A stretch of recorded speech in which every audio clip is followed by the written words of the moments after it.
I'm Victoria Vredevoogd, USA National Miss Palm Desert, and this is my interview with the Pageant Project.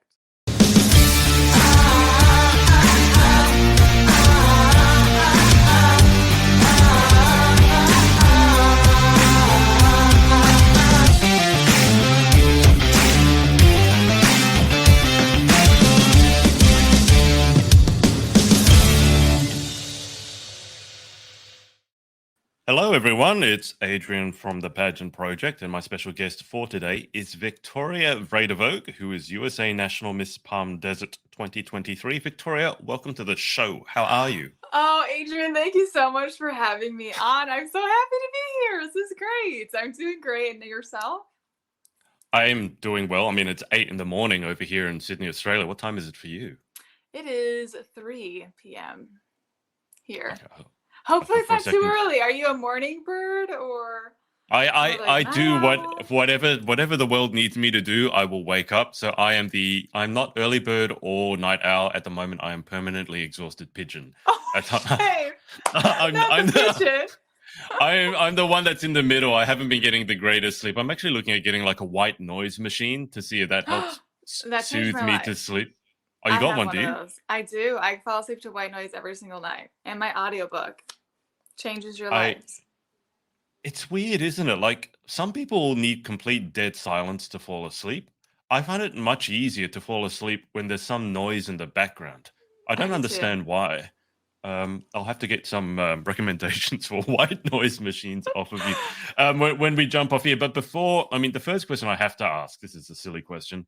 How many times have you had to explain to people how to pronounce your surname? Too many times to count at this point.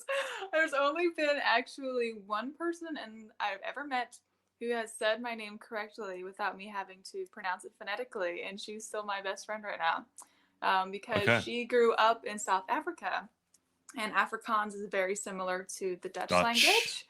Yeah. So she knew how to say it right away, and I was like blown away because growing up, I was always wondered. I was like, "Is this actually how my last name is pronounced?" Because like I don't really know. It's just passed down from my dad. Yeah. So I haven't met my grandparents on that side, and I've never been to the Netherlands, so I always wonder. But she said it right, so I guess that is the correct pronunciation of my last name.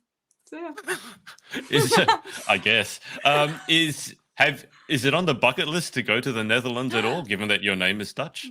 Yes, I've always dreamed. I've never been to Europe, but I've always dreamed of going to Amsterdam and visiting Holland, and I will one day, hopefully. So we'll see, but I do want to go. Okay, because I've interviewed a couple of Dutch queens, and I was asking them because the stereotypes when it comes to the Netherlands. One is everyone bikes everywhere. The other one is clogs. The other one is windmills, and the other one is tulips. Tulips. Yep, pretty Yeah, much. and apparently the biking one is very, very true. Everybody bikes everywhere. But then she was, are you a sweets person? Do you have a sweet tooth at all? A little bit, but not really, honestly. Oh, wow. Okay, that's weird. We should probably dig into that. But she was telling me all about this Dutch sweet, which is called a stroopwafel. That's how good my Dutch pronunciation Stroopwafel. is. What is that? A waffle? Or It's a waffle, but it's basically coated in caramel syrup, and you eat it, and you Oh. probably will have diabetes straight away. But apparently, it's delicious. You don't have a sweet tooth. What's wrong with you? You're very unusual in the pageant world, or I unusual as a mean, girl. I don't know. Like if you were to put like a piece of cake in front of me versus like literally anything else, like pasta, steak, anything that's savory, I will always pick the savory item. I, Like sometimes I'll want dessert, like maybe, but most of the time, like I don't need it. The only thing that I crave sugary is my coffee. Yeah. okay. Let's get into this. So, you're an author. I'm an Yeah. author in wildly different fields. And so, for yourself, given although your book is a lot longer than mine, I mean, size doesn't matter. I think mine was like 10,000 words. Yours is 120,000. You know, Yes. but how much time have we spent? How much time have you spent in a cafe with your coffee writing a book? So for me, I actually did do that. As stereotypical as it is, I just found something therapeutic about getting out of the house. I found it more creative. Take my laptop, get a coffee, just sit by myself, chill out for a while, and then start typing. Are you the same? I'm the exact same way. I Okay. 100% agree. I love going to the coffee shops, and I also like hopping too. So when I was really writing full time, I would start my day at a coffee shop. When I felt like I was getting tired and need a break, I would drive over to like the Barnes and Noble Cafe, which Yep. I know isn't in Australia, but Yeah. it's like a bookstore cafe right there. But if I'm home, yeah, I don't have like the motivation, I guess. But Yep. when I'm at the coffee shop, yeah, I have my drink. I feel so cute, like got the laptop out, you know what I mean? Like the aesthetics, the music. And I could just type away for hours. Like I would write for hours. So I cumulatively, the amount of time spent in a coffee shop writing was probably days and days and months. Oh, do you think you've made enough back in book royalties to pay for all the coffees that you purchased whilst writing the book? Thankfully, yes, I have. Yay. So it all worked out. Yeah. And thankfully, my sales still are continuing to progress, which is great. I've been able to keep momentum. Of course, you know, when you first publish your novel, you think the peak of your sales is going to be your release week or your release Release. month. Yeah.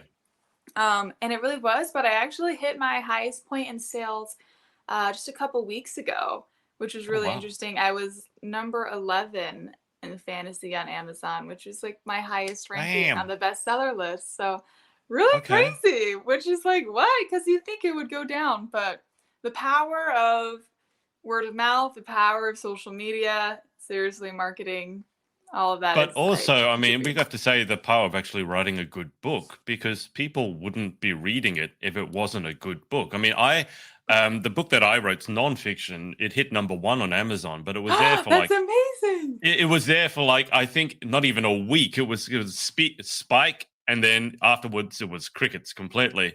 So you can see we can see your book behind you. We've got to say it. So it's A Legend of Golden Yes. Shadows, Yes, and I can grab it real quick. please don't fall off your chair whilst you're grabbing it. Okay. I might be. Oh, my ring light's a little. There we go.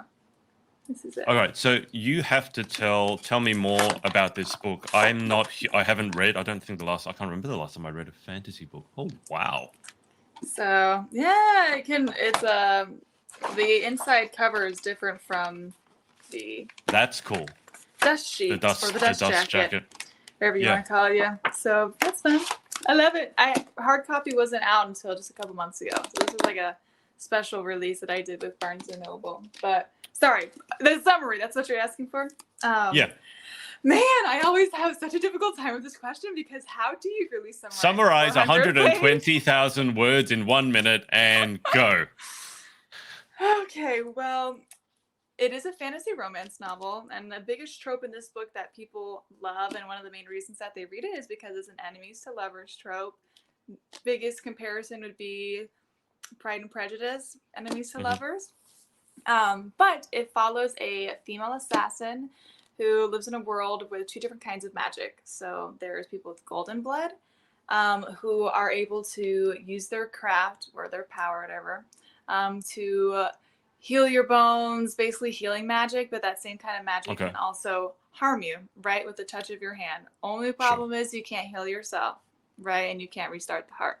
So the other kind of magic is called shadow blood. Those people are really stealth, agile, quick. They can do what's called laude, where they can turn into the shadows and go through walls.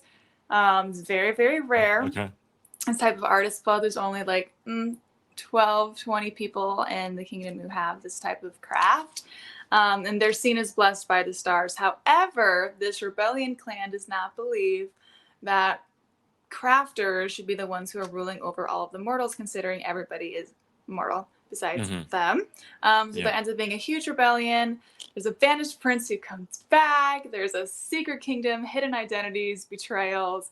It's a very fast-paced book. I always recommend it to people who are wanting to either get into fantasy because the world building is fast. It's easy to follow. Where a lot of times in fantasy books, like the first half of the book, you're like trying to memorize all these names and places Yeah. and locations, and it's like I can't keep track.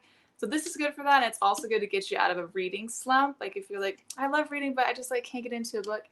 It's really Yeah. fast paced, so it's a good recommendation if you're looking for something like that.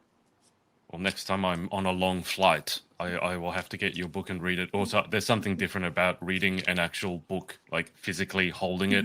Mm-hmm. I think your book is available on Kindle as are mine, but Yes. if I really want to get a book, I will get it like paperback or hardback. For me, it's just not the Mm-hmm. same reading it on Kindle. There's so many questions I have, but the first one is trope. Now, I've heard the word before. What does trope mean? Because to me, it seems like it's a theme, or is it a mini theme? Is that accurate? Yes and no. So it's not necessarily a theme. It's more of, I would say, a scene. So, for example, if we're staying in the genre of fantasy, Hmm. um, corrupt king would be a trope. You see a Hmm. corrupt king, like a crazy king, in a lot of different books, movies. Like it's a pretty reoccurring theme. Yeah. Mentor, Yep. sort of like apprentice and the mentor, right? You see Yeah. that reoccurring in a lot of movies and books and TV series. That would be considered a trope.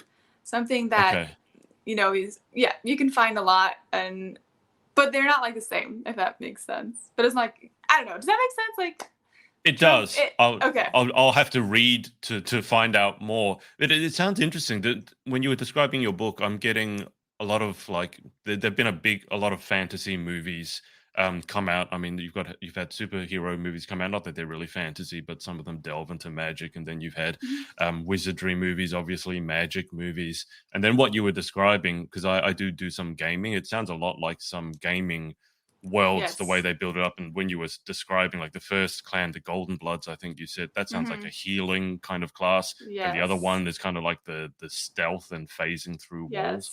Yes. It Hmm. sounds really interesting. I have to ask, like, how did you? I want to get into how you actually wrote it, what the process was, but how did you get into this in the first place? Because writing 120,000 words, I don't want to know how long that took. Because you talk about writing the first draft, and if it's 10,000 words, first draft is something. If it's 120,000 words, that's something else. But how on earth did you get into writing fantasy in the first place? It's interesting. So I've always been a huge reader ever since I Hmm. was 12 years old. Like I fell in love with reading, and my dream was always to be an author. Like, when you're a kid and they ask you, what do you want to be when you grow up? I was like, I want to be an author. However, that dream slowly died the older I got, and I kind of just let it go and never thought that that would be me. Like sometimes when I look at this, I'm like, I wrote this. I'm like, that's Yeah. so weird. Like, huh? How did this happen? Anyways, but it's interesting because I was sitting at a receptionist job for a salon. And at that point, I just worked the salon alone. So I opened and closed. It was just me. And I was on the computer. And bam, 400-page fantasy novel idea came into my head. And for the next 4 hours, I just wrote out the outline, like 10 pages of beginning to end, what was going to happen, all the characters I wanted, tropes I wanted to insert in there, who was going to be the traitor at the very end, what was Hmm. the plot twist, just in one sitting.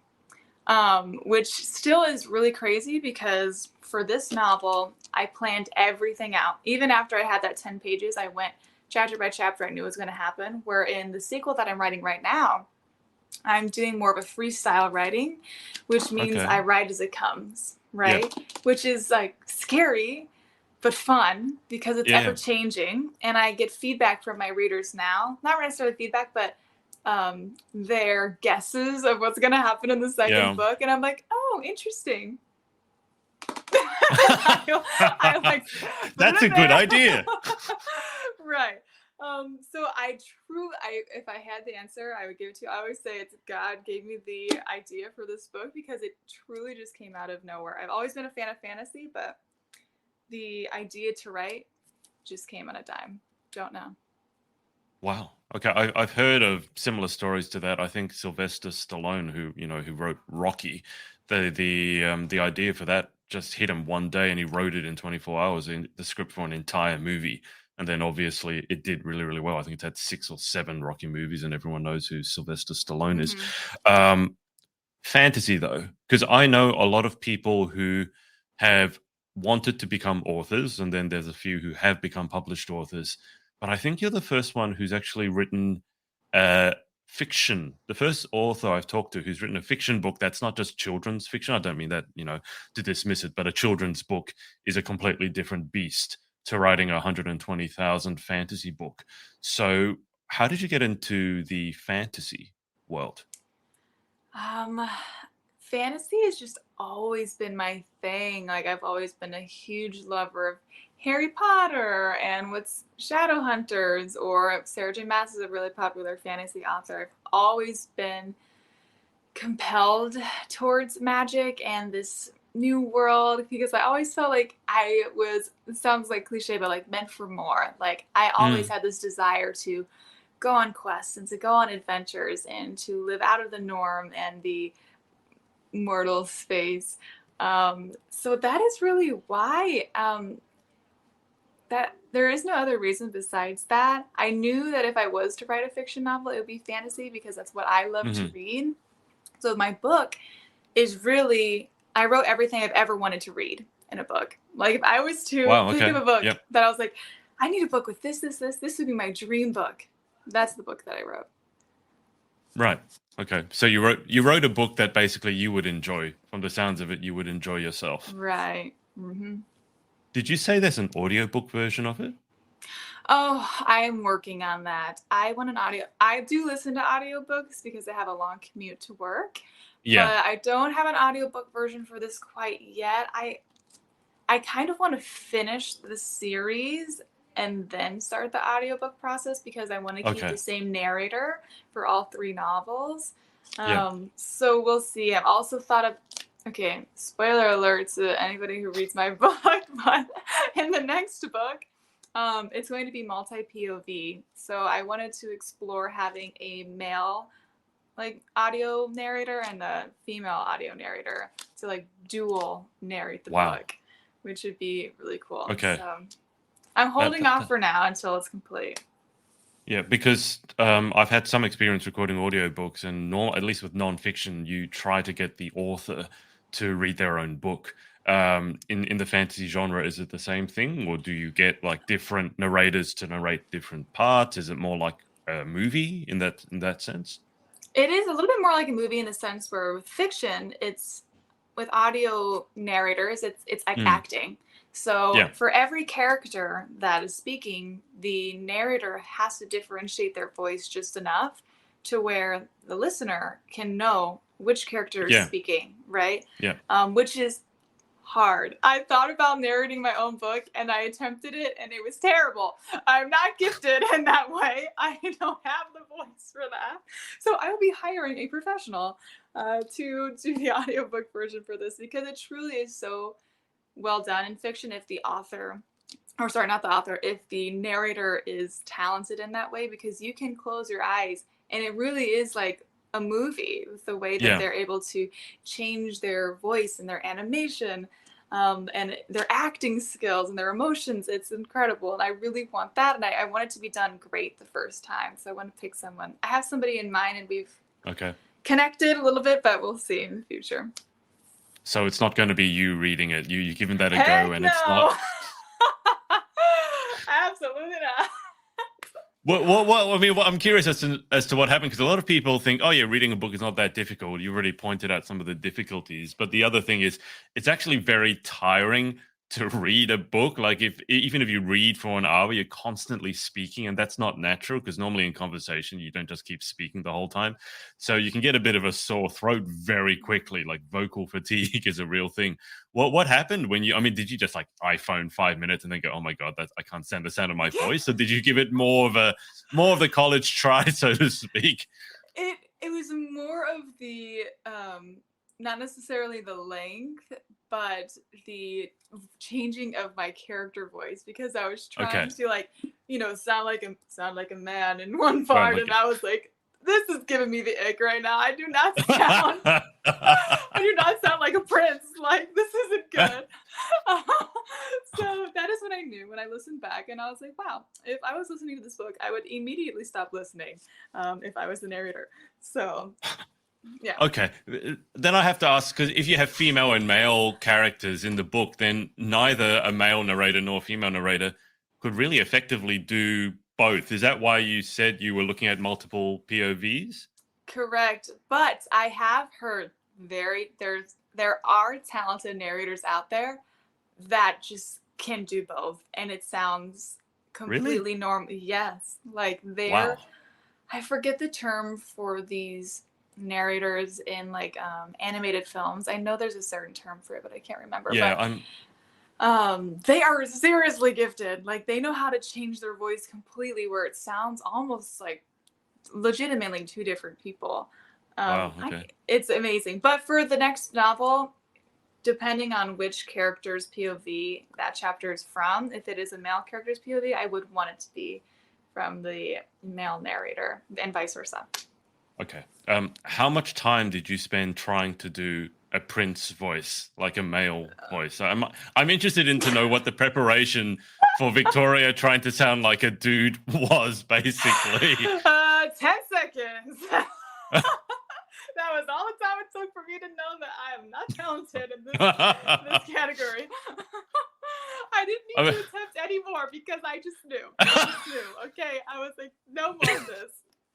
I mean, I know that some pageants have talent sections, and I'm just thinking, it could be an interesting talent to go up on stage and basically say something in a male voice. I mean, look, I'm sure your prince is much more attractive listening to that than my princess voice would be. I mean, with my voice, trying to sound like a princess is not going to work. I honestly don't know, Adrian. I might have you beat. It was pretty bad. It was pretty rough. So can you give us a no? I don't even know. I was like trying to do it deep, like there you go. Like I was like I was trying to talk like this, but I couldn't like hold it out for so long because it's so deep in my throat. And it like hurts after a while, right? I was like, how do these narrators do this for hours? Couldn't be me. Could not be me. I just had this image of you like in front of the microphone recording your audiobook and then pulling all these like fun like I'm speaking like this and yes, that's literally it. Yep. Okay. All right. So audiobook narrator is not on the cards, but you said you started writing the sequel and you're going about it a completely different way. Now, I was speaking to behind the scenes. She hasn't announced it publicly, but she's writing. I think it's you call it fantasy or magic. I don't want to get the two genres mixed up, but she's writing a fantasy/magic book, and she was saying one of the big problems for her, what she hates is when the magic has these rules in it that are all muddled up. So what she really didn't like is you get to the end of the book or 400 pages in, and then suddenly you find out this rule about the magic that these people who are supposedly magic users just didn't know at the beginning. So she doesn't like it when things don't make sense. I guess you could call it plot gaps. Plot hole. That's what plot it's hole. called. Mm-hmm. Yeah. So obviously when you write the book as you did the first one and it came to you and you can sort of structure it out, I would imagine it's easier to see the plot holes or the plot gaps. But when you're writing the second one, you said you kind of like freestyle. Is it a challenge to make sure you don't have the plot holes? It would have been more of a challenge, I feel like, if it was my first book, but since it's my second book and I'm already so well versed in the world and the characters, I don't think it will be as big of an issue. However, there were still plot holes in my first novel before it was published, even with the planning of everything out, because it is so many pages and so many words. And like, yes, I wrote that entire thing, but I don't have it memorized. There are things that I forget when I go back. I'm like, oh shoot, I totally forgot that I added that part in there and I need to circle it back somehow. And what really helped me with that process of catching those, because there's some things I didn't catch and some things I think, the reader's not really gonna think about that too much. But they will. Yeah. And I had wonderful, amazing, incredible beta readers from across the world who read my novel in its roughest draft. And we had a Google Doc and they would comment right on the doc their thoughts and feelings. They weren't editors, so it wasn't like they weren't there to grammar anything. It was just like, how did this chapter make you feel? Did you catch a plot hole? Were you hoping for more? Was this too much? Did this make you cry? Did this make you laugh? And that helped tremendously because they Yeah. caught things that I didn't because they're looking at it from a different perspective. Mm. And I was able to fix all of those before the final publication.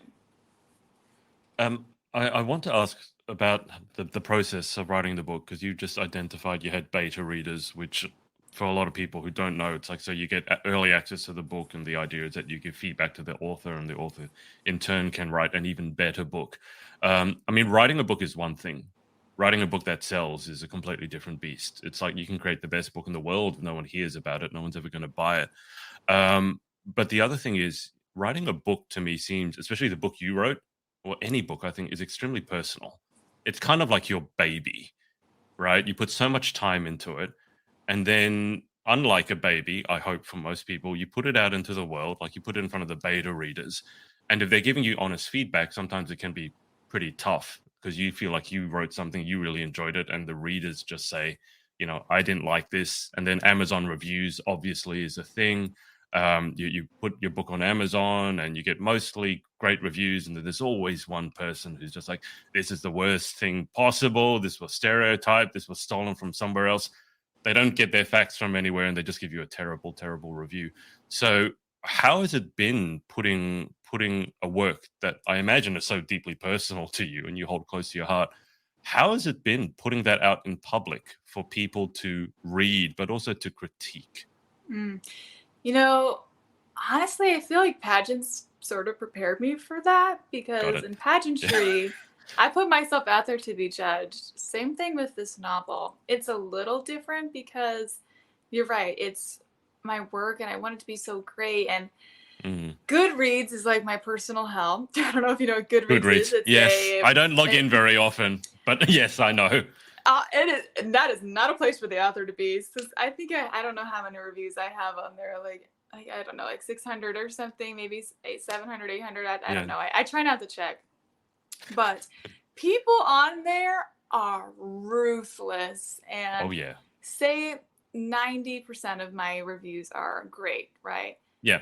And then 10% I'll have like 2 stars or whatever, and then Mm. 5% or whatever. You know what I mean? And there's like a few people who are 1 stars. I was starting when I first published my novel, and I got like my first couple 1 star reviews. Yeah. It crushed me. Like I thought Yeah. about it for hours and hours afterwards. And what I was doing was I was weighing so much and focusing so much on these 1 star reviews that Mm. these amazing 5 star reviews of people who truly enjoyed my book, who found joy out of reading it, who helped them Mm. fall in love with the genre of fantasy, I was almost disregarding it. And I just like turned a shoulder to it and was hyper focusing on the negative Yep. reviews when it's really not fair. Because if you think about it, like I can't ride the highs of highs and ride the lows of lows. I just have to see it for what it is and keep in mind that there are so many people that do love my book. And the thing is, a great book not everybody's going to love. Just like with Yeah, movies, exactly. if it's written Yep. well, people are going to hate it because there isn't one movie or one book that No. every single person in the world is going to enjoy. Same thing with the characters. Someone's going to love this character and there's going to be someone who hates it, right? And that's when you know it's written well because it does cause those conflicting feelings in the readers.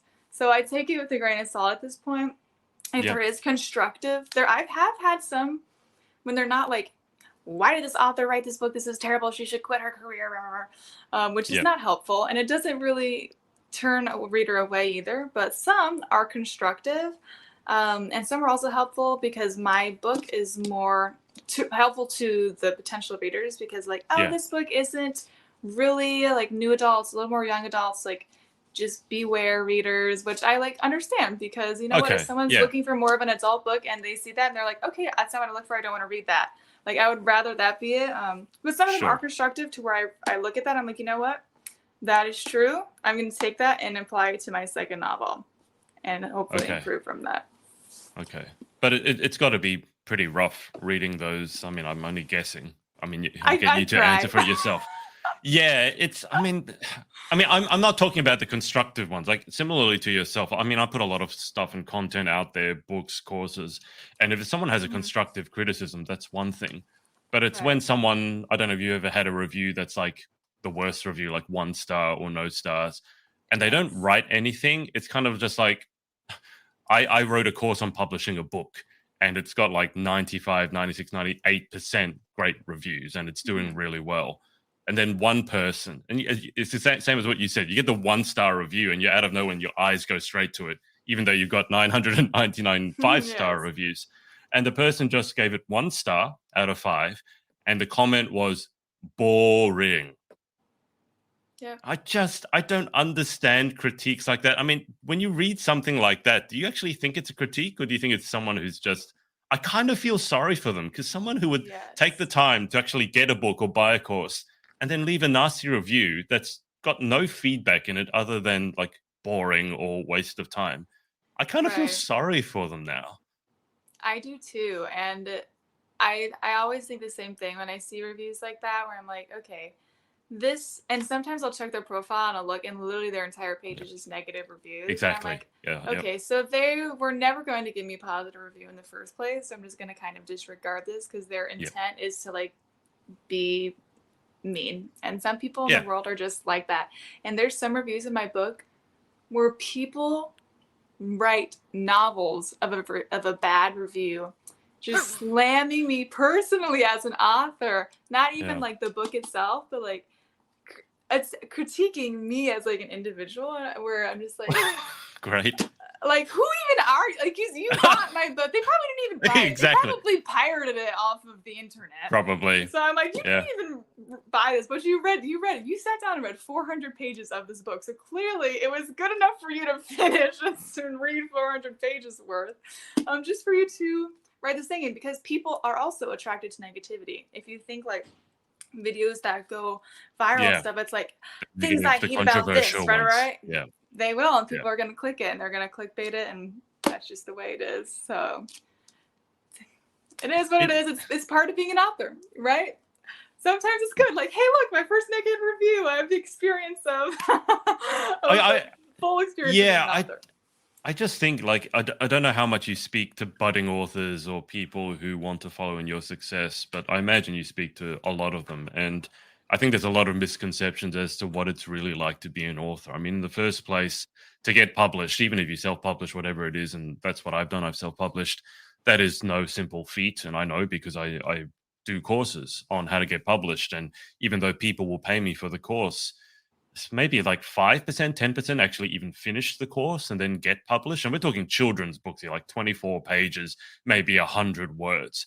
And it's still difficult for them. And then once you get past it and you actually published, to even sell one copy for a lot of people, like I think again, like 80, 90% people never manage to sell a copy. But then to get to the stage where you're at and you're climbing the ranks and obviously you're making some amount of income from the book royalties, do you find that when people are asking you how did you become an author, what's it like to be an author, do you find that there are a lot of misconceptions as to what it's actually like and how many twists and turns that journey can actually take? Yes, there's huge misconceptions. I would say the biggest one is probably the pay. I've tried to make my book as cheap, literally as cheap as possible, because it's my debut. I want to gain a reader base now before I can Sure. increase, my sale price. But even with selling thousands and thousands and thousands of copies, um, I'm no J.K. Rowling, and I think people often think they're like, oh, whoa, like, yeah, Mm, your book's in Barnes Noble. I'm like, yes, it is, but I still have another source of income. yeah. Really, for especially for fiction authors, you don't make it big to where like you're golden. All you can do is write for the rest of your life until your book has turned into a film adaptation. That is Hmm. really when it's like you've made it. Yeah. And I do hope for that one day. That would be like amazing. The other misconception, yeah, would be the process. It takes forever, the publication process, and it's not just like I wrote it and here it is, boom, boom, here it is. Like, no, like it takes months and months and months of your own money, right? Yeah. Your own investments of editing and artwork and networking and marketing. And it is so much more than just like writing the novel. And I feel like that's probably another misconception as well. So. 100%. I mean, can you give us a rough like timeline? How long did it take to write like first draft? And then how long did it take from that point to actually get published? So from my very first day writing to the date of my publication was 14 months. Wow. Okay. That's considerable amount of work. And obviously throughout the process you're not getting paid for that. You're probably paying other people. I thankfully had some amazing people who were very generous with me in this process. So my investments weren't overly large into this novel, I would say, compared to Sure. probably most. I'm very lucky, like for beta readers and editors and even artists, which I'm thankful for. But yeah, it is a long process. So How did it feel when you got published? terrifying. Ab- I was expecting like a absolutely. giant celebration and you're like terrifying.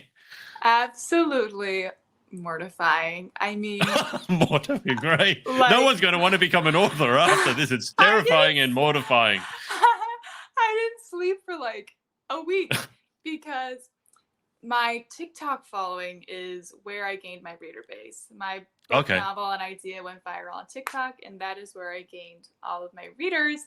And many of them pre-ordered the book, so I'm buying the book to release Hmm. week. So I knew, like, oh my gosh, all these people are reading it for the first time, and you have no idea what the response is going to be like. Nobody owes Yeah. me a positive response. And my beta Yep. readers, like, I feel like they're gonna be nice. I'm like, it's different, like, because it's more of a relational thing where I'm messaging my beta readers back and forth and we're communicating with one another. But Yeah. just some random person in some part of the world that I've never met before reading my book, who knows, right? And I've never written anything before. I never did creative writing. I've never taken a creative writing class in my life.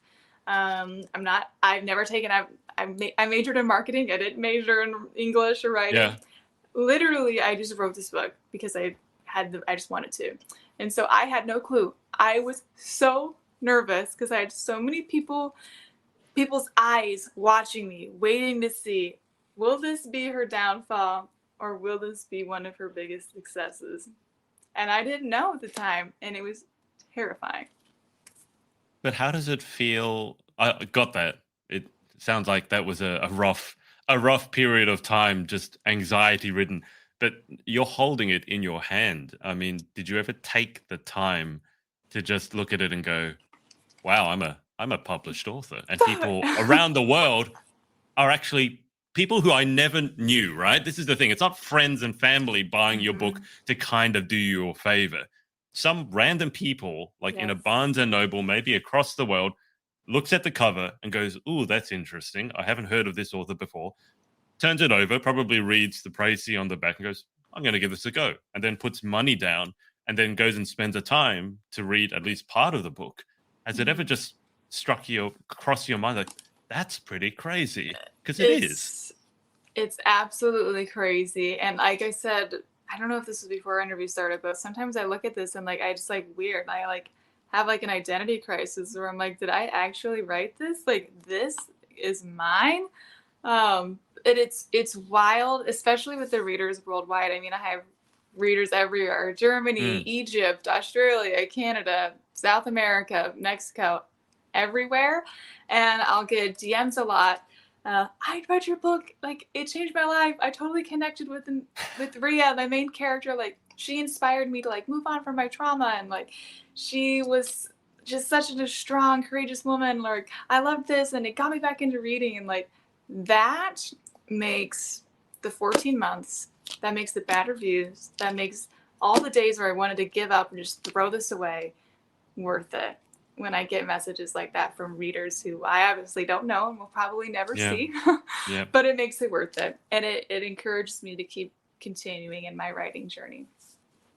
How many times were you tempted to give up in those 14 months?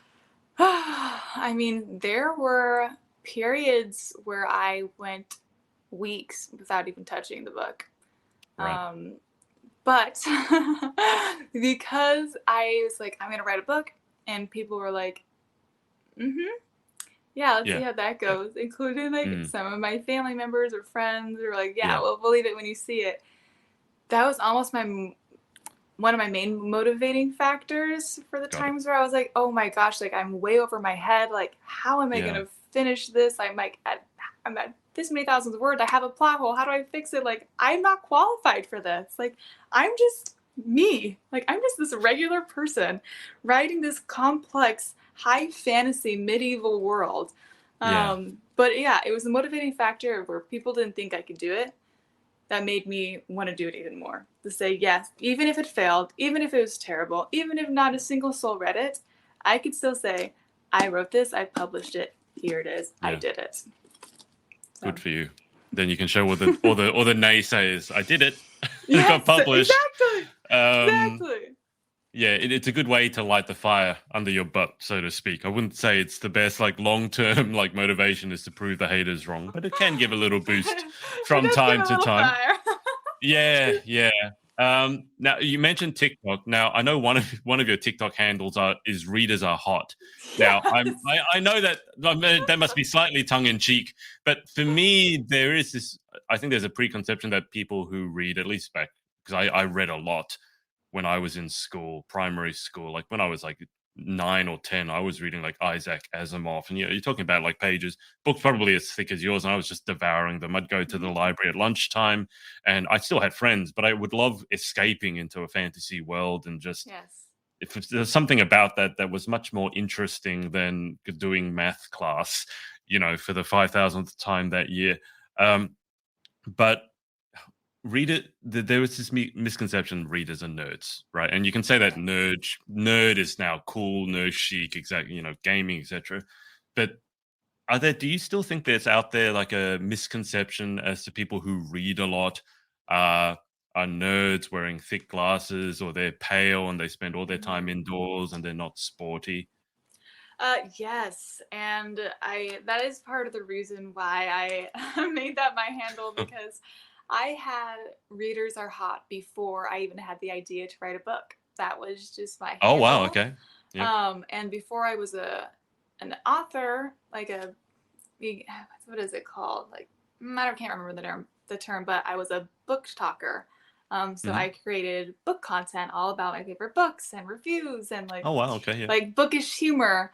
And so that was why. And I never wanted to change my handle. People are like, why don't you change it to your first and last name? Like, yeah, Yeah. that's your author name. But I'm like, that is my true roots. Like, I am a Yeah. writer because I was a reader first.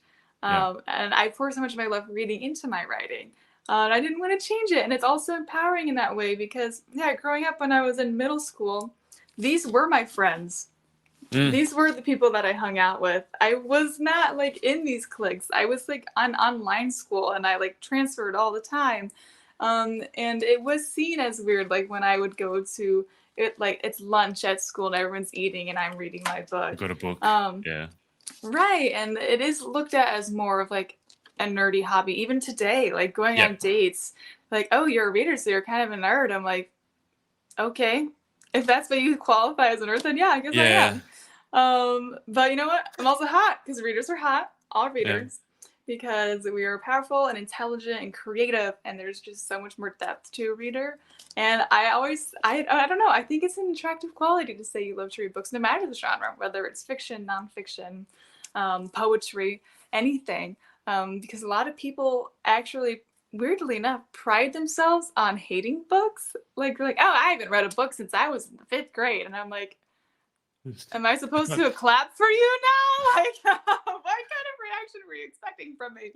But no, and I did want it to see as encouraging because, sometimes people think it's weird to nerd out or fandom over certain things. But whatever it is for you, maybe it's not books, maybe it's movies, maybe it's video games, maybe it's sports, Yeah. whatever it is, like you should feel comfortable enough to showcase your love for something to the world, make it public, say, oh my gosh, this brings me so much joy, this brings me community, I can connect with readers from all over the world, and I absolutely love it, and I'm not ashamed of it. I think it's funny when people just assume that going from reading or writing to say that you're a nerd, because we had this, I don't know if you've ever heard this term, but we had this term in school called meatheads, as in your head's made of meat. And that's someone who would play a lot of sport and then would never read a book. And that just immediately popped into mind. If you accuse me of being a nerd, it's like, oh, so you're a meathead. Like you've never read a book, and I don't. I mean, reading and writing, there's something to be said about how powerful it is in the world. I mean, your athletic prowess might leave you at some stage as we all get older, but your reading and writing skills can get sharper and sharper with age the more you do. Readers are hot. I just said, I'm wondering if writers are hot is taken. I mean, you could take that as well. Start up a Maybe second I account. should. Oh, it's actually such a great idea. I have to ponder I that one. Hopefully, it's not taken. Maybe I'll make a no, new one. I think you should. I think you should grab that one as well and start that one, because reading is one thing, and then writing is a completely separate beast, as you well know. You mentioned film adaptations, and I did want to hop on that. So obviously, the thing that keeps recurring is if you read a book and you see a movie, like which one's better, and people almost always, I think it's probably 80-90%, they always say the book is Right. better. And there's a certain practicality to that. Obviously, in a book, there's no length limit, and you can write in detail as much as you want, go into whatever you want, and there's no cutting, there's no editing like a film director would do necessarily. I mean, you, the author, you can edit. A film adaptation, how far have the cogs in your head been turning, as in terms of that is something that we would like to someday, see, like, not J.K. Rowling, but Victoria Vredevoogd. I was also going to say, if you change your TikTok handle to your name, no one will be able to spell it. So I think Readers Are Hot is actually a much smarter TikTok handle. But have you ever given any thought to, like that sort of thing? Victoria Vredevoogd Oh presents. my. I mean, that would be the dream. I've gone to bed and I've dreamt about stuff like that. It's hard to imagine, um, but nothing is impossible. And people underestimate the power of readers, Mm, right? Because yeah.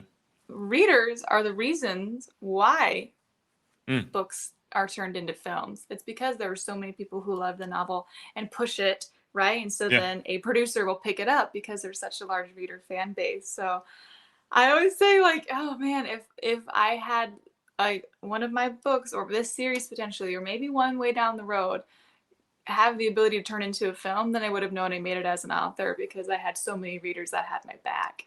Yeah. Um, that would be a dream. And it is easier now for writers to have screen adaptations Mm, because there are just so many streaming platforms and just it's not just the cinema anymore. So it is more, it's very rare, but it's still more of a possibility for me now. And I don't know. I do have friends in the film industry, and they are having their first series filmed and produced this summer on a streaming channel called Tubi, which is like mhm. brand new. I think they had it. I know you're in Australia, but they had like this crazy commercial during the Super Bowl. Um, Wow, but I okay. was. It's really about connections too, right? So I'm trying to make connections just in Yep. the film industry for when the time comes where I'm like, okay, do I want to proceed and see if I can get this adapted Mm. into a film or a series? Well, I guess, I mean, the question is, what's the worst that could happen? I mean, Right. if you fail, then no one need know, and if you succeed, then suddenly everyone's going to be able to pronounce your last name, unless you decide to change it because no one can pronounce it. Have you given any thought to, okay, the characters in your story, who you would like to play them? Oh gosh, that is a question I've never got before and have never thought Really? about. Really? You Yes. thought of like a film adaptation, a screen adaptation, and you haven't gone, who would I like to No, play? So you because got I a think strong female lead. Like you gotta, yes. you haven't really. Wow. Okay. No, because it's I think about it so far in the future, like 10 years from now, and I just never know like Yeah, but if you keep it, who if you set your intention now, and that but then person the happens to actors cross will your be like, path, true. The actors will be a different age. You know what? I wouldn't be opposed to having debut actors like nice. their yes, I would be very interested in that because I would love if my book made it big into a series or a TV show or a Yeah. movie.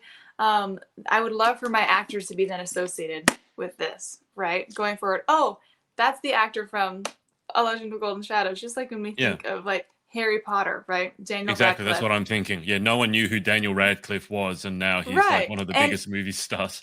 yes, but he's always going to be Harry Potter. Harry Potter. Yeah, Always. yeah. Um, so that I don't know. I would definitely be open to that idea because I was a debut. I was just this is my first brand new thing. People had to put faith in me when they read this book.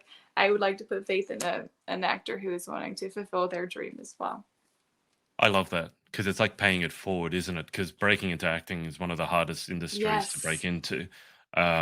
And you're right, Harry Potter made Daniel Radcliffe, Emma Watson, all those people made them household names. I will say it's a bit difficult now for me to see Daniel Radcliffe doing anything else and not seeing Harry Potter like he was in Now You Can See Me. I was watching Now You Can See Me too. I think that's Yes, the name I of the just watched that the other right. day too. I was like, Yeah, I oh was my gosh, watching wait, that. Harry Potter's in this. Yeah, but he's playing like quite an evil, like manipulative character, and it's just like, but aren't you Harry Potter? In the back of my head, it's like even though I know it's like that's not Harry Potter, it's Daniel Radcliffe who's an actual actor who's playing a role, but in my head it's just going Harry Potter, Harry Potter, Harry Potter. Why is he being so evil? Like something's gone wrong. I can't believe you never thought of that though. I thought you would have had someone lined up, but I guess it makes sense, and I do love the if you cast someone who's a relative unknown and they can grow with your series, then you can really help them out. I was trolling through your internet, through your social media presence because I like doing research on my interviewees, and I've seen some shorts that you've posted up of your acting. Right, I'm thinking Bonnie and Clyde. Did you do a Bonnie and Clyde short? I did. I did a couple shorts. I was into acting for a bit, and those are my friends who are now getting Right. their Yep. film into the Tubi. It was more of just something that I did for fun and I did to help them out. I grew up Yep. doing acting, more musical theater Hmm. than film, and those film adaptations was my very first time doing any kind of film acting, which is Wow. so different from stage acting, like wildly different. And it is so fun and I love it.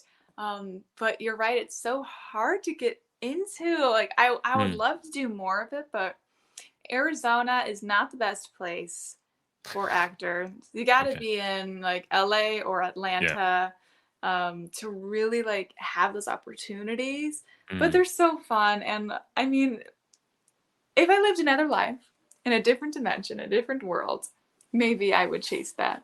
But I don't know. For now, it's more just like a hobby for me. Would you put yourself in your own film adaptation as a cameo, like a Stan Lee? Oh, yes. Yes. That I have thought about. That I have thought about. Okay.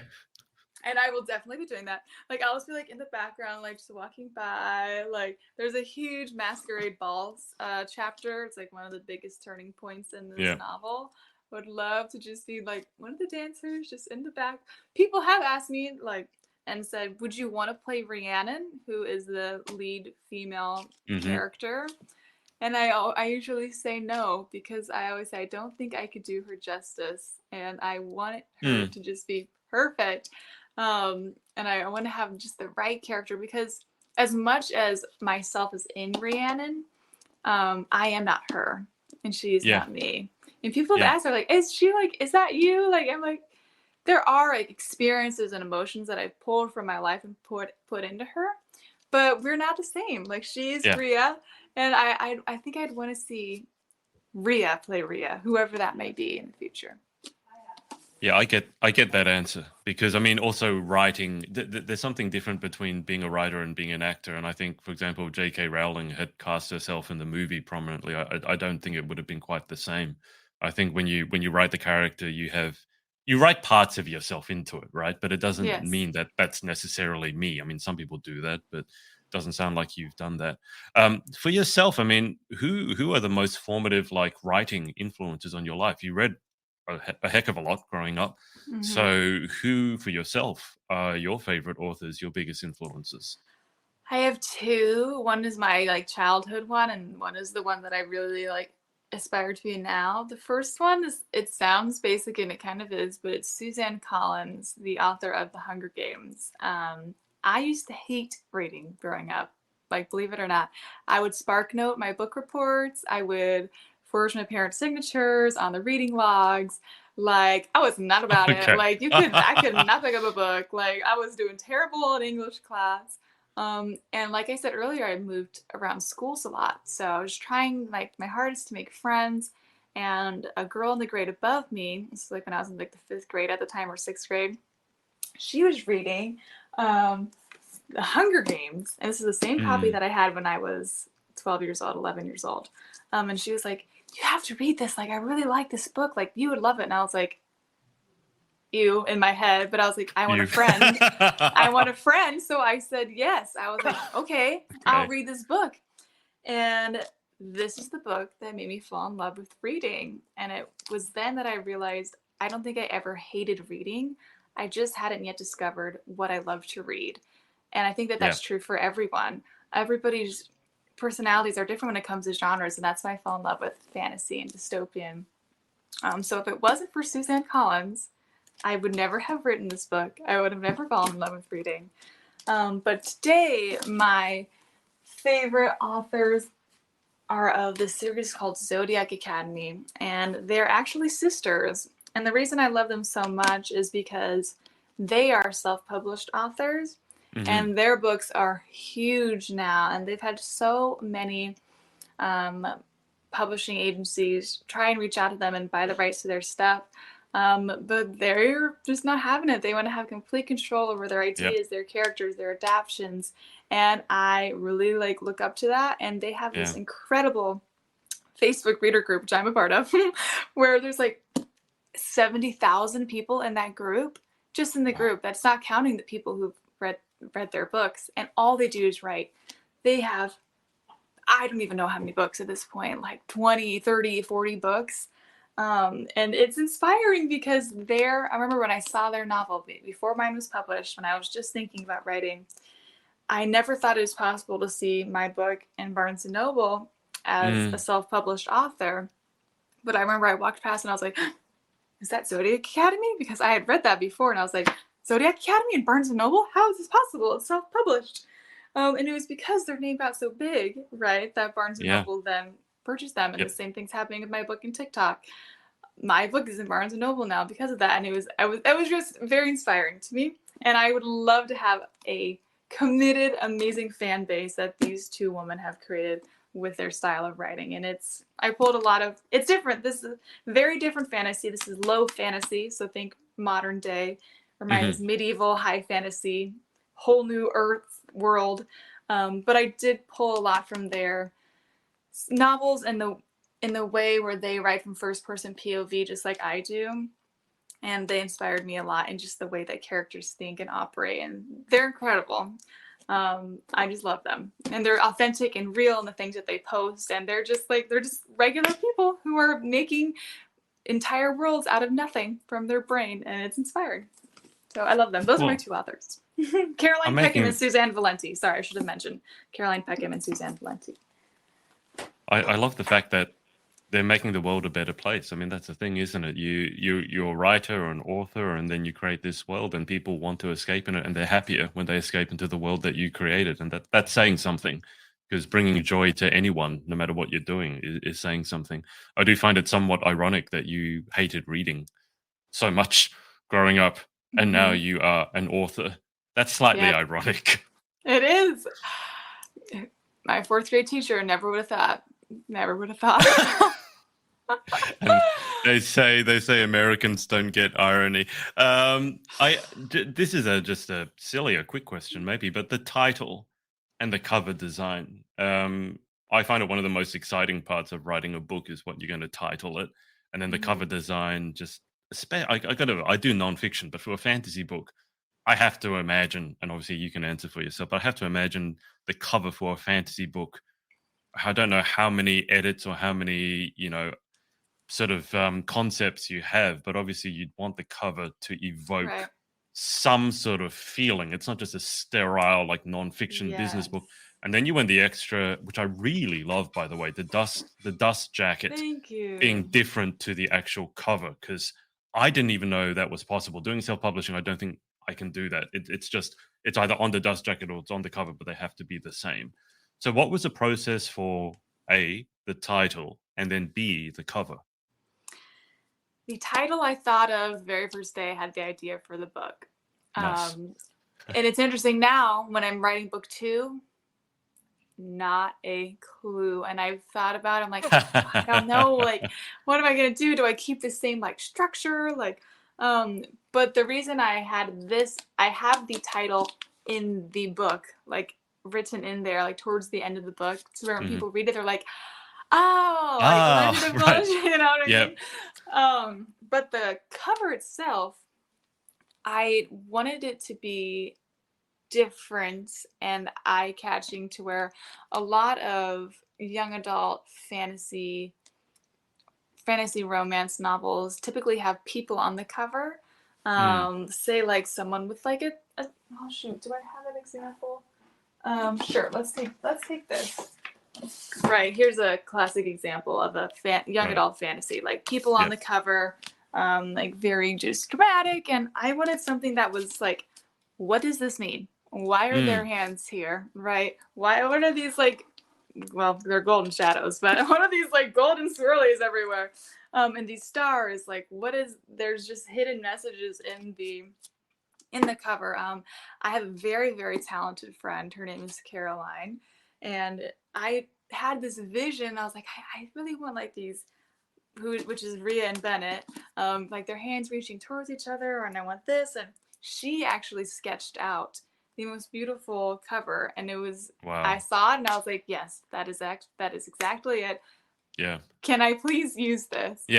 Yeah. And she's like, please do. And so then I took her like rough sketch idea and brought it to a professional digital Yeah. artist who's Yeah. then able to take that and create this.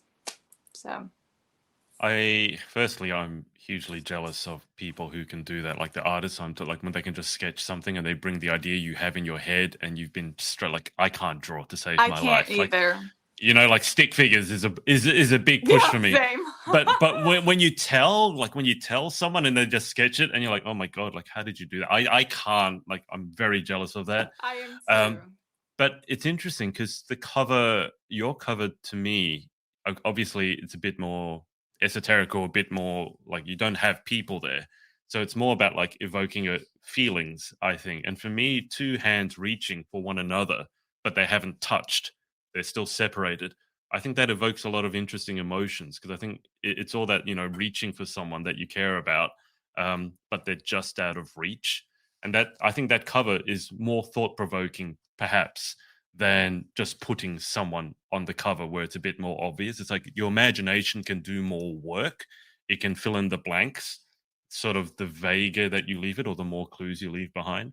I mean, I really love that cover. And I say that as someone who's not huge into like cover design, because as I said, I have not an artistic bone in my body.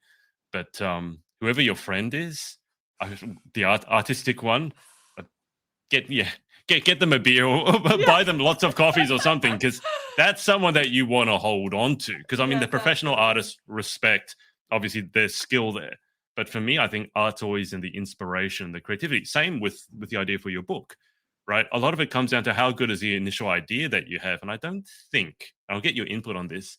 People talk about scheduling writing time, right? And the way to get a book done is to sit down at the same time, write. Now, I think once you have an idea, that's one thing, but I don't know if you can schedule creativity. And You I can. like there's 50-50 on the divide on. Some people say, yes, you absolutely can. You just sit down and eventually something good will come out. I'm more like, no, I'll go and do some gardening, or go for a run, or go for a walk, or go on a long drive, and then suddenly, boom, like you said, you're at the salon, and then the idea hits you like a ton of bricks. I'm more subscribed to that's how creativity happens. So where do you sit on this? You can schedule creativity, or you just don't know when it's going to happen. A little bit of both. So as I transition into this next phase of my life in a couple of weeks, where I'm going to be writing full time, because I got to, as the book continues to progress, I have to become more committed to the second novel Yep. because people are like, "Where is it? Where is it?" So yes, I will be kind of forcing myself to write from this time to this time every single day. However, there are days where your creativity is on fire, or something will Yeah. happen where you're like in the shower and you're like, oh my It's gosh, always in the shower. It's this idea just always came to me. And in then the show. it's like, oh, but I'm like, it's like 10 p.m. at night. I'm like, It does not matter. It I doesn't matter. have No. to get this down right now or I will forget. And then those are the spurts where you can just write. I Yeah. can write more in like 30 minutes with a huge creative idea than say like 3 hours just like Yep. sitting there trying to think of something. So it's like both. As a full-time writer, you kind of have to, Of but course. Yeah. your best writing comes in those creative sparks. And that's when you Yeah. really just got to go. Even if it's at 1 in the morning, you're like, oh my gosh, it's 1 in the morning. Are you kidding me? Now I have this amazing idea. Too bad. You got to get up and start writing. Well, it's like the old saying, like, rarely does a good idea interrupt you. And I think when you get that spark or from whoever it is, God or the universe, it's like, it doesn't matter if it's 1 a.m. You got to act on it now. Otherwise, it's Yep. gone. I mean, it got so bad for me, bad in inverted commas, because it always happens to me in the shower. That's where inspiration tends to strike. Either that or on long drives. And those are the worst because you're in the shower, you got soap in your eye, and you're like, you get this really great idea, and you want to write it down, but I mean, you're not wearing any clothes, you're wet, and you got soap in your eye. I used to start taking whiteboard markers into the shower so that if I had a great idea, I'd write it on the glass before That I is forgot. so smart. And then when I was driving, I would just pull over. It wouldn't matter. Like on a giant highway, I'd Voice pull over recording? and just voice memo it. I do Just that too. and all you need is like 3 or 4 words just to get that same Yep. spark. You don't need to outline the whole idea.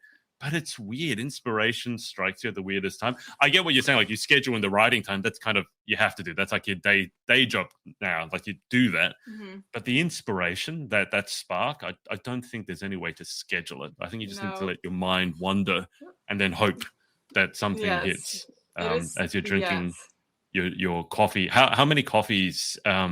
I mean, you said the book is 120,000 pages, 120,000 words, 120,000 pages, 120. It gave everyone chills. 120,000 pages. Could you imagine? How many? No, I don't want to. How many coffees did it take to write the book? How many coffees are we having to get this done? I have no idea. I don't even know. Can't count anymore. Probably over 100 at least. Probably a couple hundred. Like in the span of just writing my first book. That's like ones that I probably like paid for and didn't even make it home. So. Damn me.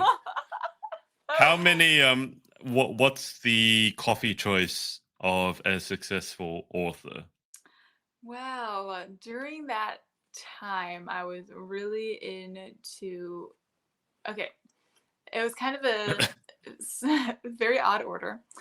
It was 4 shots of espresso over ice in a venti cup with this cold foam on top. That was what I ordered from Starbucks. That was like my go-to drink when I was first writing this book. But now I kind of like to explore, and I love drinking something different every day because I feel like drinking something different, ordering something different, going to a new coffee shop, all of those things, changing your environment, and sparks creativity. Yeah. So sometimes I'll drink matcha, sometimes I'll drink chai, sometimes I'll drink iced tea, hot coffee, lattes, whatever. I like everything. So it's whatever I'm really in the mood for that day. I'm kind of happy that you moved away from the 4 espresso shots because that just sounds like a heart attack waiting to happen. I don't know. How quickly can you type after 4 espresso shots? I mean, come on, it's just like this. The caffeine, it's interesting. At that time, it didn't really affect me. It was like drinking water. I just thought it was so tasty. But maybe it was the adrenaline I got from the espresso that made me just write my book for hours. That's a slightly worrying sign if 4 espressos doesn't give you a kick in the pants, so to speak. Something has gone very, very wrong there. I'm backed off of caffeine since then, though. I'm backed off. That's probably a good thing, just so you have some longevity in this field. You don't burn out too early. But I mean, we should mention the fact that you are doing a pageant. We've spent over an hour discussing your book, which I don't regret at all because I think pageantry really is where you go to show off who you are, and obviously writing is who you are. You are an author. I don't know, first and foremost, you're many things, but obviously that's part of your identity. So that's fine. But UNM, Palm Desert, 2023. I looked at the dates today. You guys are competing over the 4th of July weekend, so that's something. But you spent a decade in pageantry. So how did you get, this is normally the question I lead off with, and I normally hit it by about the minute 2, and we're now like 1 hour and 10 minutes in, and I'm finally asking about pageantry. How did you get involved in the world of pageantry? I begged my mom for years to let me compete. She would not let me. She was super anti-pageantry. And then finally one day she was said okay because we had a friend in theater who was a director of a pageant for what is called Cinderella. That was my very first pageant when I was 12. And my mom was like, that's the only one. We're done. A decade later, that didn't really work out. And I actually, last weekend, I judged that very same pageant that I competed in 10 years ago, which was the spark of it all. So, yeah, a decade of pageants, that is definitely part of my identity too. I interestingly enough, I was terrible. I was so bad. I mean, not really interesting. I feel like nobody's good at something right away, right? Yeah. I didn't make the top 10 at a state pageant until my like 6th year competing. Wow. Okay. Yes, it was a super long process to where now I've just grown so much, and I feel like the reason really behind that is because I was not being myself, which sounds so cliche, but I was so pageant patty. I was like, and truly I look back at my younger self who wanted it so bad, like, and tried so hard. I was just trying to be somebody else, and not really growing on me and like what I really believe in, what I would do if I actually won, right? I wasn't thinking about those things. But oddly enough, it was Sarah Rose Summers, Miss USA 2018, who was the person who stopped me from quitting pageants in July of 2019. So in July of 2019, I competed for USA National Teen. It was after I won my very first state title. That was my very first national pageant. I placed in the top 6, and I was mind blown. I was like, the top 6? Me? I was like praying to make the top 15. I was raging. And after that, I was like, I can retire. I was like, top 6, great. I'm moving on. And it was Sarah Summers that said, no, you have a spark inside of you. I see a national title in you. Please don't quit now. Keep trying. And she still is, but at the time she was like my idol. Like I was, oh my gosh, like the fact that she was even talking to me, I was like fangirling hardcore. Yeah. So then I went on to compete in National All-American Teen. 4 months later, I was first runner up there. And then I started to consistently place a top 5 at every single national pageant leading up from that moment. And I feel like it was because she believed in me, where then I was able to then believe in myself, where then I was able to actually have the judges then believe in me and start to do better. Just not better, but like started to place better. And it was because I was missing that spark. I was missing Victoria, and now I can compete as her. And I still have that dream. Sarah Summers saw it in me. I still see it in me. It has been my 10-year dream to be a national title holder. I pray that it is my time as a multi-national runner-upper. I consider myself the president of the runner-up club. I know my time will come. I cannot give up now. Like 12-year-old Victoria, I cannot let her down. I've come too far. I got to see this dream come to fruition. Even if I'm competing in Mrs. Senior pageants when I am 70 years old, I will win a national title one of these days. Like I cannot give up. That is my pageant journey history. Why that was kind of a long answer, but just some background as to what my pageant journey has looked like. So Yeah, I don't think we're going to need to wait until you're 70 somehow. I think you'll either see your name up in lights with a film adaptation, or preferably but or have a national title long long before then.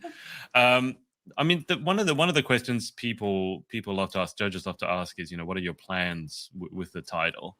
And for most people, especially if they have a 9 to 5 job, it's like, well, I'll be working my job. Obviously, I'm busy doing that, and then on the side, you'd be doing a lot of advocacy, etc., etc., etc. But I always love talking to people who are a bit, we'll call it odd or weird, because I always find that those are the best people. Now, you just said that you're transitioning to being a full-time writer. Yes. Um, and then if you were to have the title, what is a typical day for you going to look like? Because obviously writing is not a 9 to 5. I mean, you could structure it like that, but as we already said, you could have inspiration hit you at 1 in the morning, and then suddenly you're 1 to 5 a.m. You're writing. So, what do you think is there going to be such a thing as a typical day for Victoria if she's writing full time and she's got the title? What's that going to look like? I don't know, but I'd love to find out. And I feel like because I'm a writer, I do have more freedom with the Mm, title, and because that is my dream, that has been my lifelong dream, that will be like my life for that year. mm, Um, and it's exciting to even think about, but I would be able to balance it well, having more of like the flexibility side of having a creative job. Because with pageants, there's a lot of times where your events are really last minute. Like, can you come mm, to this event this day? yeah, There definitely are things that are booked out far in advance, but not always. yeah, And so that gives me a little bit of freedom to do that. And if I were to win, when I do win in the future at some point in my life, hopefully, because I want this so bad and I've wanted it for so long, I will take every single opportunity and I can get that year. I want to make the absolute most of it, do every possible thing that I can, and really soak that up. So yeah, I don't know what a day will look like. I don't know. There's don't know. maybe I I don't know always either. say I would love to write. I would love to write a nonfiction book, just about like my journey in pageantry. I always was thinking about calling it like Miss Runner Up, Will I Ever Be Enough? And more of just like not really a devotional, but like a self reflection kind of book. And Mm, thinking like, where does your worth come from? Because at the end of the day, I might never win a national title. It may yeah, not be in the cards for me. And I have yeah, to be okay with that and know that although that is my dream, it is not my identity at the end of the yeah, day. And just something like that, because in pageants, there's one winner. Most yeah. everybody does not win. And I feel like that could be a book that pageant girls relate to, and there's not really anything out there that's like it. Just like a sense of encouragement, something not, 400-page fantasy novel, but something just more from the heart and something more like a reflection kind of book. But that's just something that's been on my mind. So maybe I could do some kind of writing as well, in addition to being a national title holder. Who knows? That'd be interesting. I mean, it's obviously in what you've been doing. The theme that I'm seeing, it's persistence. I mean, you've been doing pageants for 10 years. That's a long time to keep going without having the title, and yet you keep doing it, and then getting to the point where you're a published author. I mean, you and I both know that takes a lot of just persistence. Multiple times when you go, oh, this is not going to work, I can't do this. And sometimes it's very difficult to get help as well, because you can feel quite alone, because there aren't that many people out there trying to do what you're doing. But you persisted through that and became a published author, and now you're going into your second book and transitioning into full time. So I think that's really exciting. I mean, in terms of what judges look for and directors look for, they want someone who isn't going to quit and take the easy way out at the first hurdle. So I think you've definitely proven that. But I, I, Thank I you. like I like saying that the best way to succeed in pageantry is to create an amazing life outside of it. And Mm, I love well the said. fact that you're so enthusiastic about what you do. I mean, we all love seeing someone who loves what they do. It's silly, but I interviewed someone who's a cadet, so in the Air Force over in the Mhm. UK, and she was talking about how to polish her shoes. And it's this really in depth process as to how to do this, how to buff, how to apply. And you think, oh, that's so silly. But I love it because it's someone who's so good and spends so much time mastering one niche niche. And then I put that on TikTok and Instagram, and it's had tens of thousands of views. Wow. Just That's people, and she's amazing. just talking about how to polish shoes. But I think there's something, people are fascinated with someone who masters a craft, no matter what it is, whether it's pageantry or writing a fantasy book or whatever it is. So I think that's really, really exciting. How are you? Obviously, you've had a decade's worth of experience. So coming up in just over 2 months, how are you feeling about the prep? Are Yes. you feeling centered? Do you still get jitters? How are we feeling? There's definitely a sense of pressure coming back as the first runner-up. I feel like that's true for anybody. Yeah, Because it's, you either win or you do worse it's than you did worse the year than before. before. Yeah, Um, yeah, so there is that sense of pressure, but there is also like a overwhelming sense of peace that I have going into this pageant that I did not have the year before.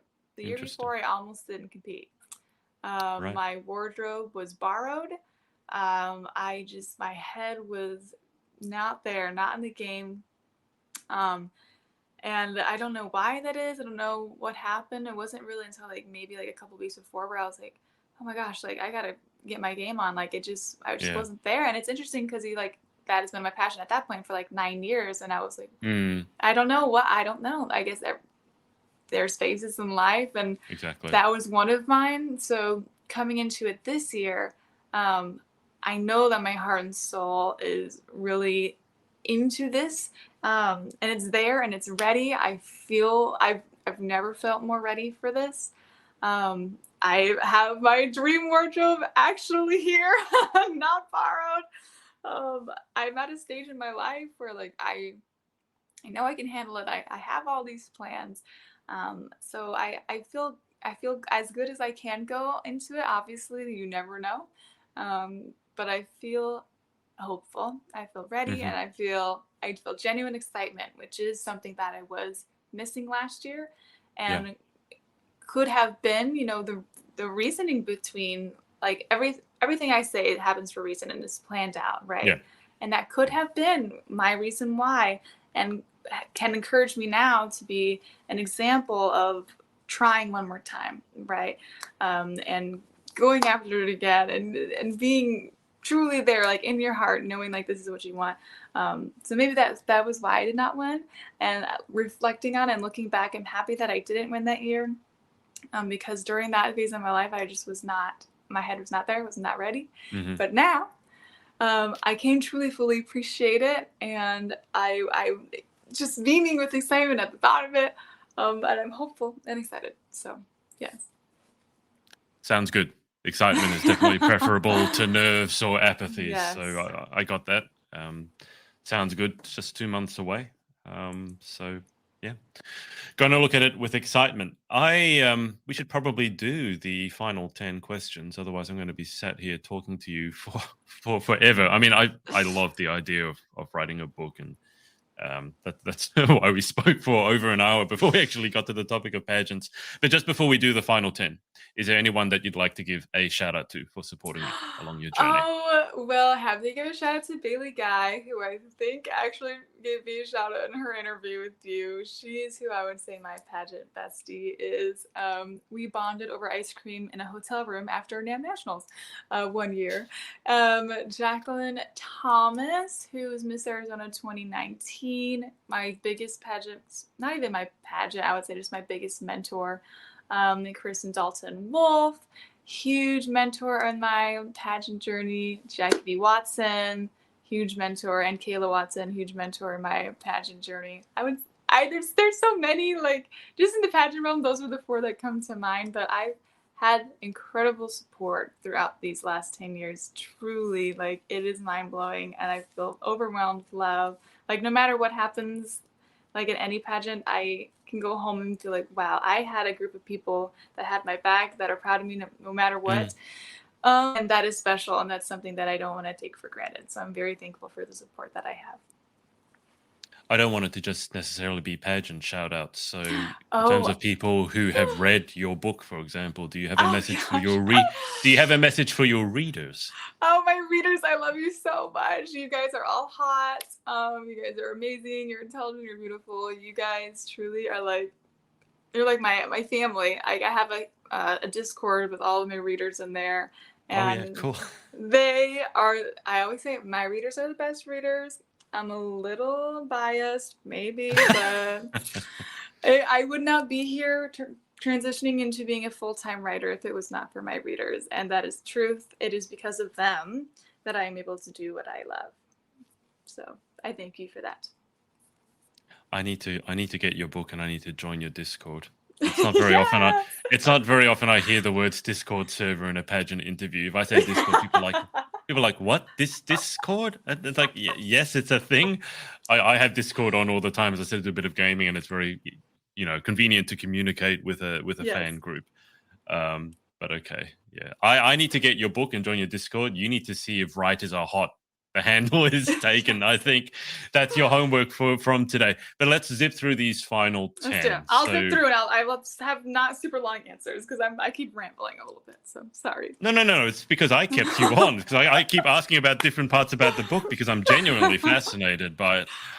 Having said that, I do think we're going to set a record for my longest ever interview. But that's Oh my gosh, but I feel so honored right now, though. Like, that's kind of an honor. Well, I Thank still you. feel like there's more things that I want to ask you about as well. It's not like I'm struggling to think of things. It's like, I still want to ask you more stuff. But anyway, maybe we need a part 2 after you become the next J.K. Rowling or the first Victoria Vredevoogd, or if you change your name. I love it. Okay, final 10. Number 1, what is your favorite word? I love that facial expression. You weren't expecting that. Word? What is your favorite word? Goodness. Probably Feel free to look behind you. Magical. Yes, because that can be used in so many different experiences in your life and can describe so many different things. Magical. Number 2, what is your least favorite word?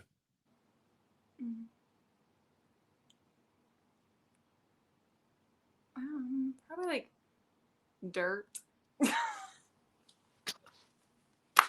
I don't know.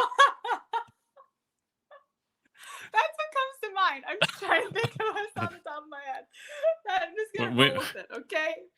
When you get a chance, look back at the interview at this point and watch your facial expressions as you're thinking of the word. That's the funniest part of the whole thing. Number 3, in life, what gets you excited? What turns you on? Creativity. Creativity in any fashion, whether it's writing, reading, even my poor attempts at art, poetry, music, anything creative, any of that gives me excitement, that gives me hope, that gives me fulfillment, anything creative. Number 4, what turns you off? Comparison and competitiveness, and as to a certain aspect where it's like, I always like to say, just because she's winning doesn't mean that you're losing in like most cases of life. So yeah, the comparison aspect, because it's always a thief of joy. I don't like that. I don't like when people compare themselves to me. I try not to compare myself to others. Life's not a race. We all have different stages of life where we're at, so there's just no point. It's the thief of joy. I do love that saying. Don't say it enough. Comparison is the thief of joy. Number 5, what sound or noise do you love? I love sounds and noises. There are so many. I'm like I don't know if this is weird or appropriate to say, but I love ASMR. Don't say ASMR. I live for that stuff. Like, oh no. There's like a channel on my Snapchat where it's like just like sounds of like soap cutting and like slime. I love slime. I love white noise. I love the sound of water. I just love sounds.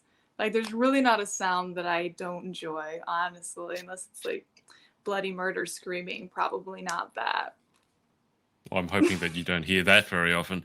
I had a friend I had a friend who kept getting me to, go really close to this mic because I got one of these podcasting mics over here, and she always wanted me to go close to the mic and whisper into it. I just found it the strangest weirdest, because it would come into her ear in a certain way, like, oh my god, like I can't do this. That was during COVID when no one had anything better to do than listen to strange noises. That is when I first started listening to ASMR, was during COVID. It's probably why. There you go. But now you're hooked. Number 6, what sound or noise do you hate, or is there one? Yeah, there's not. I guess like the screaming or like nails on a chalkboard. But other than that, I do enjoy sounds. I do. Okay. All right. I believe you. Number 7, if you could have any one superpower, what would you pick and why? Teleportation, without a doubt. I love to say that I love to travel. I just don't have the opportunities to do that. And with teleportation, hello, I could just be like, goodbye. I would be in Australia. We can just do an in-person interview right now. Without a doubt, I would do that. Without a doubt, that is why. So I could see the world, and like I would love to be able to like touch somebody and they could teleport with me and we could go together. That would be kind of cool too. Thought you were gonna say I can touch someone I don't like and just teleport them to the moon or something. I was like, I don't mind. Bang, you're gone. This is this 1-star critic. Bang, bye bye. Enjoy the moon. Enjoy Mars. See you. Who needs Elon Musk? That's the best. Okay, from now on, I'm changing my answer to that. Okay, that is just like a side aspect to my superpower. I don't like you, and I don't like you. Boom, boom, boom. Boom, boom, boom. I love when I ask that question to someone and there's no hesitation, and you can just tell they put way too much thought into what superpower that you didn't even hesitate. I barely finished the question. You're straight. Oh, I asked someone else that question, and they. Yeah, exactly. They had this answer, and they basically said that this is the best answer. And if you have any other, and fight me on it. Basically, she was like ready for a fight as to what the best superpower was. I'm like, you've given this some thought, haven't you? She's like, yeah. So she picked telekinesis, I think. So because her big thing was that she didn't want to get found out. So she was thinking that it's telekinesis, so you can move things with your mind. No one would ever know it was you. But I either go with teleportation or flying. I have recurring dreams about flying. So one or the other. But let's move on. Number 8. What job or career would you most like to attempt? Well, besides the one that I'm currently trying to attempt, because it's interesting because this is my dream career. It is, yeah. It is. I am trying to live my dream career. So other than being U.S. National Miss or being a big full-time author, my answer is I have no idea, because I change my mind all of the time. I changed my major 5 times in college, and I'm still changing my mind. I'm debating on going to grad school for a completely different subject that I got my degree in. So I don't know the answer to that question. Once I find out, it'll be a very special day, because I'll become decisive in my life, which would be a first. So yeah, honestly, being an author, being a screenwriter, being J.K. Rowling, that's my dream. It's hilarious to me that it's quite possible that you could become, hugely successful as an author and become USA National Miss and still not have any idea what to do in college. It's just like I still haven't graduated 20 years later because I still don't know what I'm doing. I'm on to my 567th major. I've tried everything and nothing's worked out. Yes, I'm in Hollywood and yes, all this, but I still haven't worked out what I want to do as my major. I'm like, maybe the major is not the problem. Maybe you don't actually need to finish. I'm just saying, because you said you didn't even like reading, and now you're a published author. So like sometimes the path to success is not what you think it is. It's just completely random, and we end up doing things and we have no idea how we got there. But how many majors? 5? So 5. I did graduate. I graduated with my degree in marketing, but I changed majors 5 times throughout my duration in school. And now you want to go back and do another 5? Like, do you do 9 and you get the 10th one free, or? No, I want to go back for my graduate degree, which would be a 2-year program. Right. Okay. Yep. That's quite a few majors. Number 9, what job or career would you definitely not like to attempt? Ooh.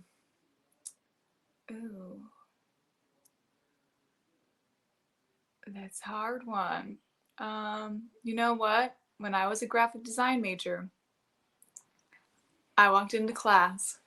Very first day, they said, everybody take out your sketchbooks. And I looked around like this.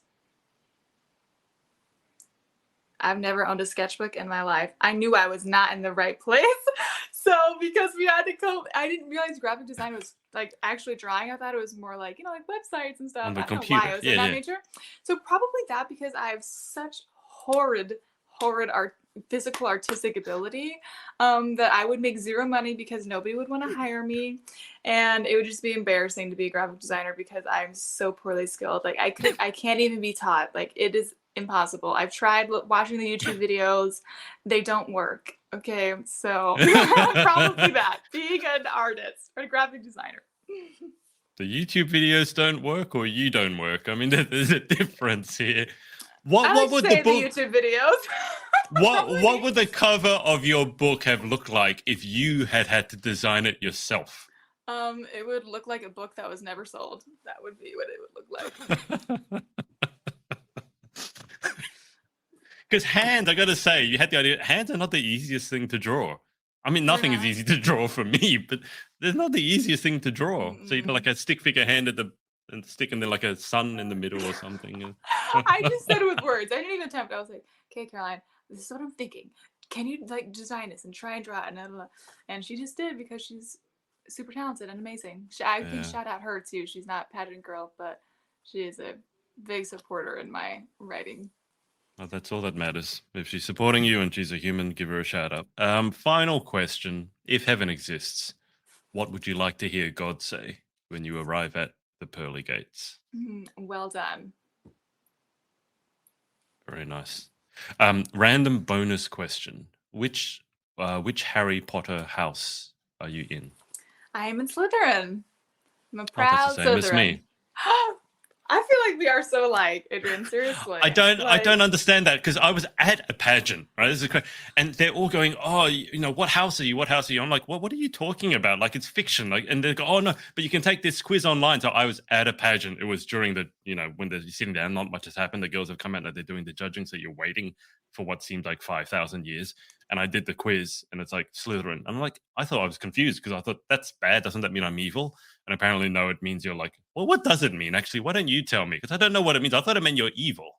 Yeah, and that's a big misconception, because the characters in the Harry Potter series that are like the antagonists are in Slytherin. But you have to remember, that's just like a 5-year period. Doesn't mean all Slytherins are evil. Yeah. The most powerful wizard in the Harry Potter series and world is a Slytherin, but Slytherins are competitive, they are confident, and they are natural born leaders. So those are like the main attributes of what a Slytherin would be. Yeah. Okay, good to know. That sounds like that has some crossover with my horoscope, because I'm a Leo, and I just keep getting told that's leadership. I think it's just because it's a lion. But anyway, fellow Slytherin, it's been a joy getting to speak to you. We are now on 1 hour and 37 minutes, so we probably should leave it there. I feel like there's so many other things that I want to pick your brain about. But Victoria, it's been a pleasure. Thank you so much for coming on. It has been a pleasure as well. Thank you so much for having me. And I will keep you on the line for just a second more whilst I hang out with the audience. But thanks to everyone for watching live on the replay, and we will speak to you next time. Bye-bye for now. Hey, thanks so much for watching. Sorority Access is now open. So if you'd like to join an amazing group of women and learn how to be the most powerful, confident, and impactful queen possible, head to thepageantsorority.com. I'll see you there, and see you in the next video.